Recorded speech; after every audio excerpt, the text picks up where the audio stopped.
Hello everyone, welcome to our YouTube channel CC Academy. So today we will discuss Psychology Test Series Part 6. तो हमारा first question है continuous and comprehensive evaluation include कि जो CCE है continuous and comprehensive evaluation है वो किसको include करती है। ठीक है, ऑप्शन है यहाँ पे scholastic achievement, post scholastic achievement, both A and B और नन। तो यहाँ पे राइट आंसर रहेगा बोथ ए एंड बी कि ये जो CCE है एग्जाम में कई बार फुल फॉर्म भी पूछी जाती है। What is the full form of CCE या CCE स्टैंड्स फॉर। तो CCE means continuous and comprehensive evaluation और ये इंक्लूड करती है scholastic as well as co scholastic factor. Scholastic related to mind से रिलेटेड है, जैसे हम स्टडी कर रहे हैं कुछ भी वो आ जाएगा स्कॉलर, जैसे बोलते हैं स्कॉलर मतलब जैसे जो चीज़ हम क्लास में पढ़ रहे हैं दैट इज स्कॉलस्टिक, और को स्कॉलस्टिक आ गया जो एक्स्ट्रा को करिकुलर एक्टिविटीज़ होती है स्पोर्ट्स वगैरह। ठीक है, तो ये जो CCE है ये दोनों को इंक्लूड करता है।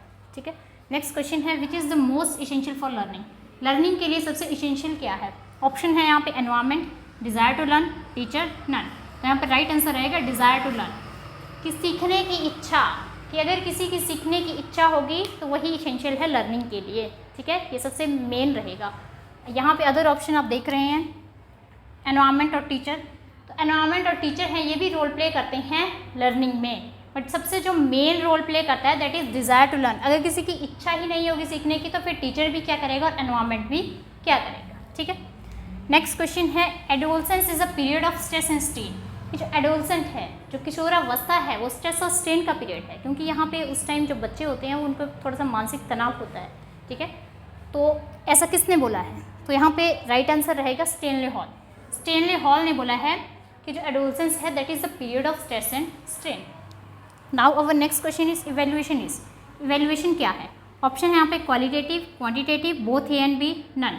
तो यहाँ पे राइट आंसर रहेगा बोथ ए एंड बी कि जो इवैल्यूएशन है that is qualitative as well as quantitative. कि इवैल्यूएशन हम दो तरह से करते हैं, क्वालिटी भी मेज़र करेंगे और क्वांटिटी भी। जैसे अब कोई बच्चा है उसका रिजल्ट आता है, तो अगर वो टॉप पोजीशन पे आता है दैट इज़ हिज और हर क्वालिटी, वो उसकी क्वालिटी है, और जो उसके मार्क्स हैं दैट इज़ अ क्वांटिटी। तो इवैल्यूएशन में सब कुछ इंक्लूड होता है। जैसे हमने फर्स्ट क्वेश्चन किया CCE that is continuous and comprehensive evaluation, उसमें भी तो सब कुछ आ रहा है। तो वही बात है इवैल्यूएशन की। ठीक है, इवैल्यूएशन में सब कुछ आएगा। Okay, quality as well as quantity. Next question है 4 distinct stages of children intellectual development are identified in. 4 stages of बच्चे की इंटेलेक्चुअल डेवलपमेंट की वो किसने आइडेंटिफाई की थी। तो यहाँ पे राइट आंसर रहेगा प्याजे। प्याजे ने, जीन प्याजे जो था उन्होंने 4 स्टेजेस दी थी बच्चे की इंटेलेक्चुअल डेवलपमेंट के लिए। और ये जो प्याजे हैं इनको बोला जाता है father of child psychology.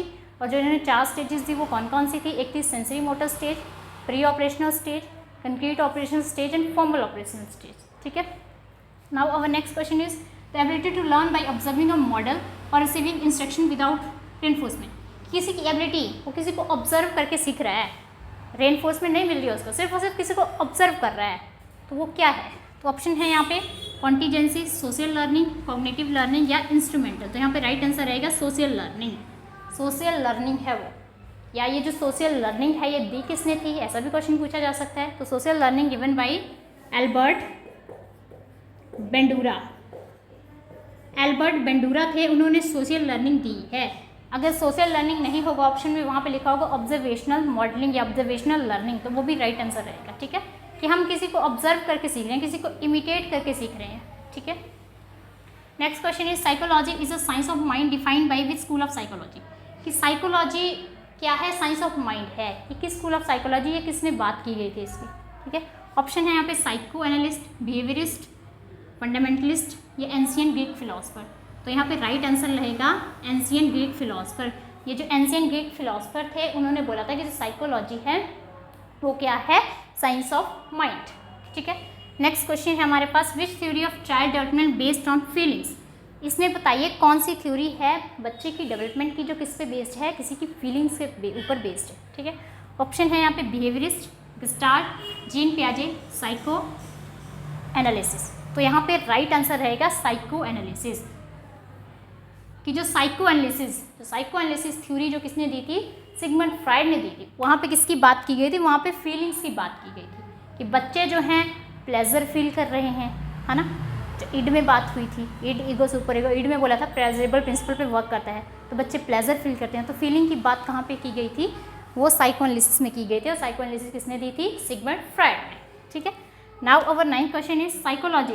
Psychology क्या है? Natural science, physical science, social science या बायोलॉजिकल साइंस? तो यहाँ पे राइट आंसर रहेगा सोशल साइंस। ये जो साइकोलॉजी है that is a social science.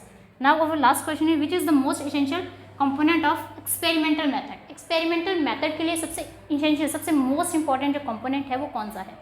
Option है यहाँ पे matching of subject, second option observation of behaviour, third controlled condition या स्टडी ऑफ बिहेवियर।